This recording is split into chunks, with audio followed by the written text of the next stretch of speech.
Hello, I'm Ashley, the engineer at Andover Norton. Something that's been kept quiet for the best part of about 4 years now is this worm gear that goes onto the oil pump.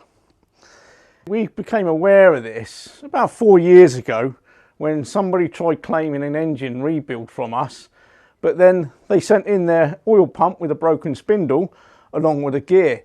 I measured the gear and it was nowhere near what it should be. It was, on the overall diameter, way too big. Now, we know that person had a batch of them and we believe that he would have carried on selling them. To get these made, you'd be looking at a batch of about 300, and he's out of stock at the moment. So we believe there could be 300 oversized worm gears on the market. These will snap your oil pump spindle. We knew about it, but we're not obliged to tell the rest of the Norton world. Sadly, it's not for me to actually discuss it. So at the time we decided we would actually keep quiet about it. But now it's becoming a bit of a problem because we're seeing this more and more often now. And it's because these worm gears are too large.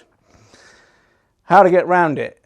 Either buy a new worm gear from us and you know what you're getting, or if you've got a worm gear that you've stripped off an engine that's been working for the past 40 years, there's a good chance it's fine.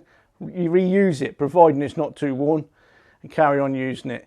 If you buy another worm gear from another source other than Andover Norton, be aware it might not be the correct size. Now, the problem with this is you'd fit it and it will actually go together. You won't notice it until it's actually snapped the spindle. I've actually assembled these gears and you can detect when it's on there a tiny little bit of backlash, but I don't know whether that's still running tight or not. Now, if you've got any further questions about this, please feel free to get in touch. If you've got the capability to measure the overall diameter of that, which is not hard, you can do it with a micrometer. Give me the readings and I will tell you whether it's good to use or not. Thank you very much.